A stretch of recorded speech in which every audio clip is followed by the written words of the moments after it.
ये सभी उसके लिए मायने नहीं रखने लग जाते हैं। तभी जाकर वो सच्ची मुक्ति की ओर बढ़ सकता है।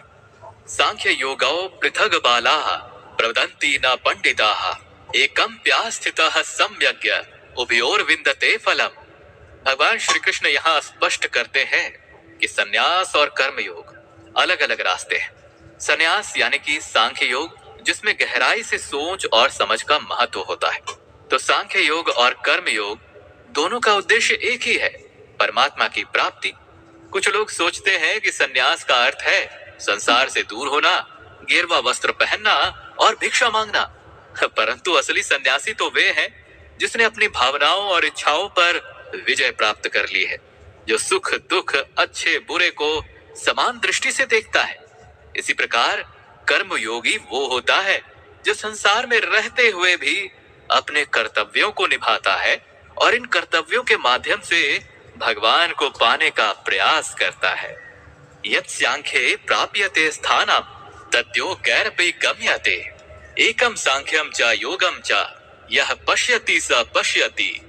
भगवान श्री कृष्ण ने कहा, जो व्यक्ति ये समझता है कि सांख्य योग यानी कि ज्ञान का उद्देश्य है पदार्थ यानी कि मैटर और आत्मा यानी कि स्पिरिट के बीच अंतर को समझना, वही सच्चे अर्थ में भक्ति योग की दिशा में आगे बढ़ सकता है।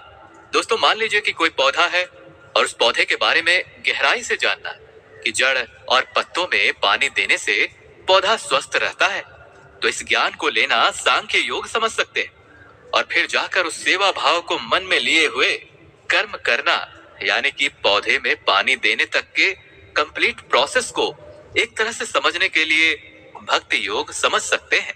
मित्रों, यहाँ भगवान ये समझाते हैं कि सांख्य योग या ज्ञान प्राप्ति हमें यह जानने में मदद करता है कि हमारे जीवन में किन चीजों का अस्थायी महत्व है और किसका नहीं है।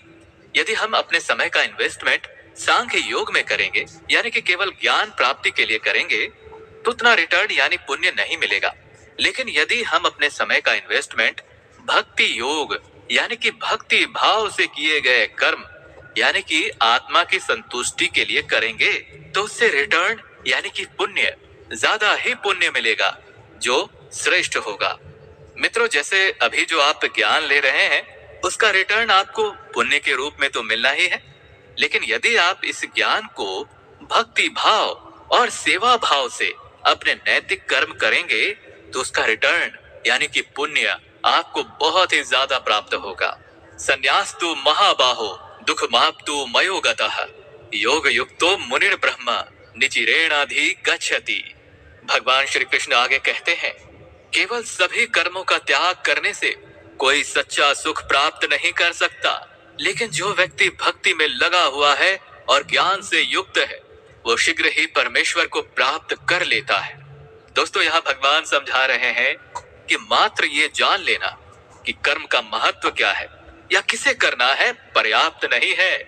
जैसे यदि कोई व्यक्ति ये समझ ले कि पौधे की जड़ें उसके जीवन का आधार है, लेकिन फिर उसे सींचे ही नहीं, उसमें पानी ही ना दे और आराम करने बैठ जाए, तो इससे पौधा नहीं बढ़ेगा। मित्रों, उसी प्रकार भगवान को पाने के लिए व्यक्ति को भक्ति भाव में लगना ही पड़ेगा।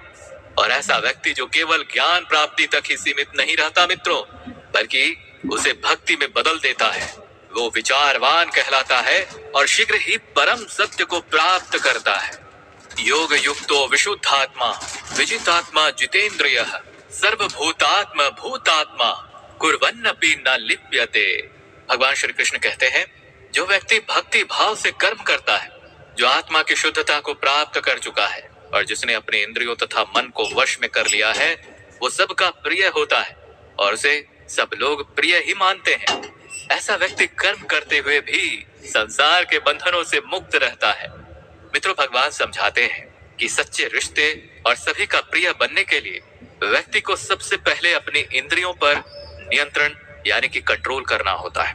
और जब हम अपने क्रोध या वासनाओं में बहकर गलत बातें कह देते हैं या गलत काम कर बैठते हैं तो संबंधों में दरार आ जाती है। इसलिए जो व्यक्ति अपनी इंद्रियों को नियंत्रित कर लेता है, कंट्रोल कर लेता है, वही मजबूत और सच्चे रिश्ते निभा पाता है। भगवान कृष्ण ये समझा रहे हैं कि जैसे नदी का पानी घड़े में भर लेने पर भी पानी ही रहता है, वैसे ही हमारी आत्मा परमात्मा का अंश है, चाहे वो किसी भी रूप में हो। असल में हम सभी उसी परमात्मा से निकले हैं और यही आत्म साक्षात्कार हमें सच्चाई से जोड़ता है। भगवान आगे कहते हैं, जब व्यक्ति अपने मन को वश में कर लेता है, इंद्रियों पर विजय पा लेता है और भीतर से शुद्ध हो जाता है, तब वो कर्म करते हुए भी कर्म के बंधनों से मुक्त बना रहता है। और ये अवस्था कर्म योगी की है, जहाँ व्यक्ति संसार में रहते हुए भी अपने कर्तव्यों को निभाकर अपने वास्तविक स्वरूप का अनुभव कर पाता है। नैव किंचित करोमीति युक्तो मन्येत तत्ववेत प्रशन शृण्वन् स्पृशन जिंगन अश्रन गच्छन स्वपन श्वसन प्रलपन विसृजन गृहन्नन उन्मिषन्नि मिशन्नपि इंद्रियाणि निन्द्रियार्थेषु वर्तन्त इति धारयन्।